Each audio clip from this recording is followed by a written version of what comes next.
Hello friends, നമ്മുടെ പുതിയ വീഡിയോയിലേക്ക് എല്ലാവർക്കും സ്വാഗതം. ഞാൻ ലക്ഷ്മി. എല്ലാവരും സുഖമായിട്ടിരിക്കണമെന്ന് വിശ്വസിക്കുന്നു. ഇന്നത്തെ നമ്മുടെ വീഡിയോ അരിമണി കൊണ്ടുള്ള ഒരു കിടിലൻ ടിപ്പാട്ടോ. അപ്പൊ നമുക്ക് വീഡിയോയിലേക്ക് പോവാം. നമ്മുടെ ഫ്ലാസ്കിൽ കറ പിടിക്കാതിരിക്കാനുള്ള ഒരു കിടിലൻ ടിപ്പാണ്. അപ്പൊ അതിനായിട്ട് നമുക്ക് ഇതിലേക്ക് കുറച്ച് അരിമണി ഇട്ട് കൊടുക്കാം. ഇതിലേക്ക് ഞാനൊരു അരഭാഗത്തോളം വെള്ളം ഒഴിച്ചു കൊടുത്തിട്ടുണ്ട്. നമുക്കിത് നന്നായിട്ടൊന്ന് കുലുക്കിയെടുക്കാം.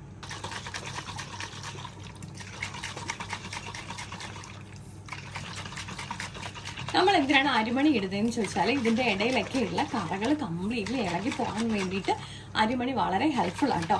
നമുക്ക് ഏത് അരിയാണെന്നുണ്ടെങ്കിലും ഇതിന് ഉപയോഗിക്കാം. അത് ഇന്ന അരി എന്നൊന്നുമില്ല. നമ്മുടെ പച്ചരിയോ ജയാണെങ്കിലോ അല്ലെങ്കിൽ കുത്തരി ആണെങ്കിലോ ബിരിയാണി റൈസ് ആണെങ്കിലോ എന്ത് വേണമെങ്കിലും ചേർത്ത് കൊടുക്കാം കേട്ടോ.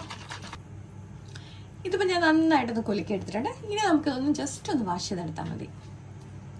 ഇപ്പം ഞാനതൊന്ന് വാഷ് ചെയ്തെടുത്തിട്ടുണ്ട്. ഞാൻ എല്ലാ ഫ്ലാസ്കും ഇതുപോലെ തന്നെയാണ് ക്ലീൻ ചെയ്യുന്നത്. ഇനി ചിലപ്പോൾ ചിലതിലൊക്കെ നമുക്ക് കറ കൂടുതലായിട്ടുണ്ടെന്നുണ്ടെങ്കിൽ ചിലപ്പോൾ കോഫിയൊക്കെ എടുക്കുന്ന ഇതിനകത്താണെങ്കിൽ ചിലപ്പോൾ നമ്മൾ ആദ്യം അരിമണി ഇട്ടാലും ചിലപ്പോൾ ചെറുതായിട്ടൊക്കെ കറയുണ്ടാവും. അപ്പോൾ ആ സമയത്ത് ഞാൻ ഇതുപോലെ തന്നെ അരിമണിയുടെ കൂടെ തന്നെ കുറച്ച് ലിക്വിഡായിട്ടുള്ള നമ്മൾ വാഷ് ചെയ്യുന്ന ഡിറ്റർജൻറ്റോ അല്ലെങ്കിൽ നമ്മൾ പാത്രം കഴുകുന്ന ഏതെങ്കിലും ലിക്വിഡ്സ് ആണെങ്കിലും അതിലേക്ക് ഒഴിക്കുക.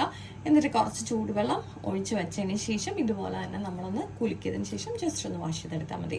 അപ്പോൾ നമ്മുടെ ഇന്നത്തെ വീഡിയോ എല്ലാവർക്കും ഇഷ്ടപ്പെട്ടെന്ന് വിചാരിക്കുന്നു. സിമ്പിൾ ടിപ്പാണ്, പക്ഷെ വളരെ ഹെൽപ്ഫുൾ ആണ്. അപ്പോൾ ലൈക്ക് ചെയ്യാനും ഷെയർ ചെയ്യാനും കമൻറ്റ് ചെയ്യാനും സബ്സ്ക്രൈബ് ചെയ്ത് സപ്പോർട്ട് ചെയ്യാനും മറക്കല്ലേ. മറ്റൊരു വീഡിയോ കാണും വരെ നന്ദി, നമസ്കാരം.